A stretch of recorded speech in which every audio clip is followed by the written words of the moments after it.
Hello again everyone, welcome to another video tutorial by Tambalut Production.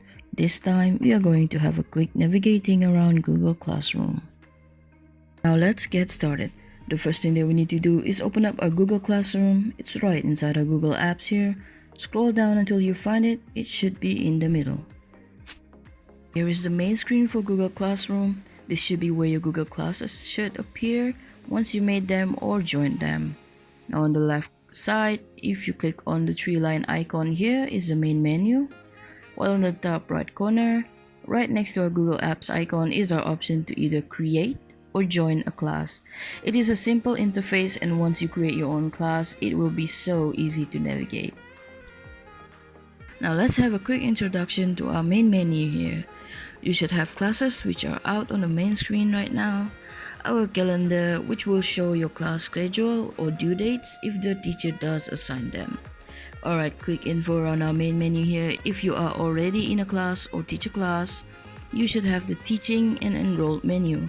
If you don't have one, it is alright, I will guide you to it later on. This is the archive for you to archive any past classes that you would like to visit again, and the Google Classroom settings, which we'll get to it later on. Now we can just start to create our class by clicking the plus button here and click create class. For the first time of creating a class, Google will ask you if you are conducting class from an academic institution. It is a terms and privacy condition that ensures privacy for students and teachers. Be in mind that students cannot use their own personal account. If you are teaching students that do not have email accounts and are under adult supervision, don't worry, it is not going to be a problem. So you just go ahead and check the terms and conditions and click continue. In order for you to create a class, you should put in your class name, your section, your subject if you can, and the room of your class. Just click on create. In order for you to create a class, you should put in your class name, your section, your subject if you can, and the room of your class. Just click on create.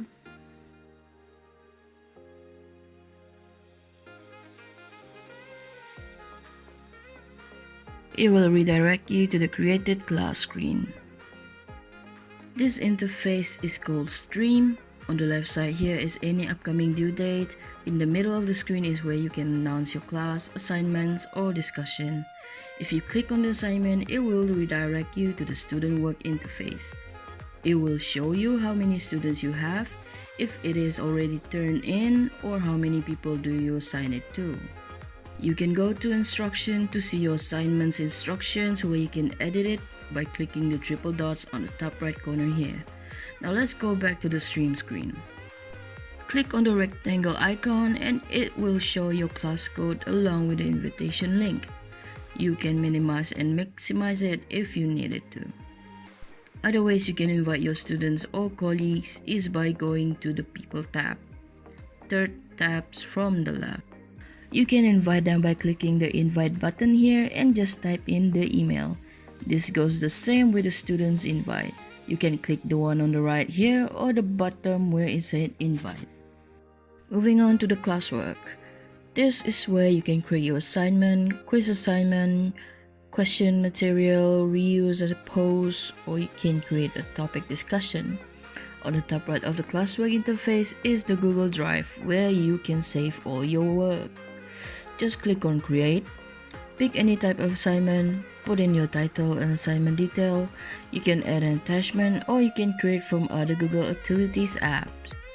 If you click on the blank quiz, Google will open up a Google form for you to create one. On the right panel here, you can choose which class, to which students, the points, due date, which topic, and the rubric. You can create, reuse, or import them if you like. After you put it all in your assignment information, just go to the top corner here and you can choose to assign, schedule, save draft, or discard draft. I'll just assign it for now even though it's empty. Alright everyone, there are a couple things you have to do before you check the student's grade. You have to assign them assignment first, just like what we did earlier. On my screen, you can see the class average along with the due date, the name of the assignment, and the students. Their marks will show inside the box here. And that is it for creating a class in Google Classroom. Our next section of the tutorial is joining the class, which should be easy and simple. Alright, let's go back to the main screen by clicking Classes from the menu panel. As you can see, here is your own class, but we can just go right ahead and join a class from the previous plus button. Just click Join Class, get a code from your teacher, and click on Join. Alright, here we are again in the stream screen. If you click on the menu panel, you can see we have an Enroll menu. We are currently in the classroom interface, so let's try and click the To Do menu.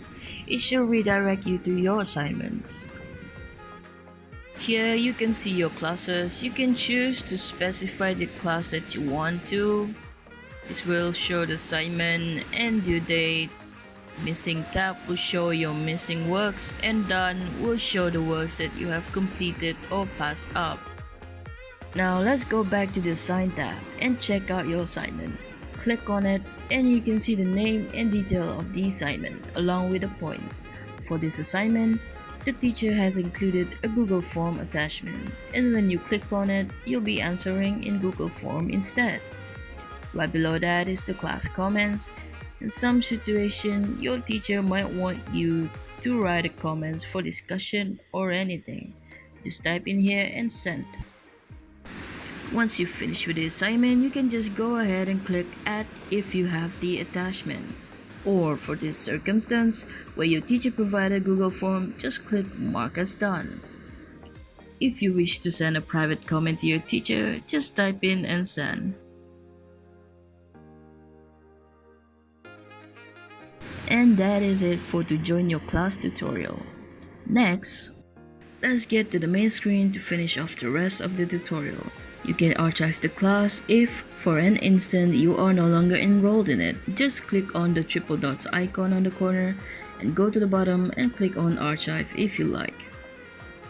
Now on the settings, you can edit your profile and notification settings. That is it, everyone. I hope this tutorial can help you with your classes, and I'll see you in our other tutorial videos. Thank you for watching. Hit like and subscribe. Good day and stay safe.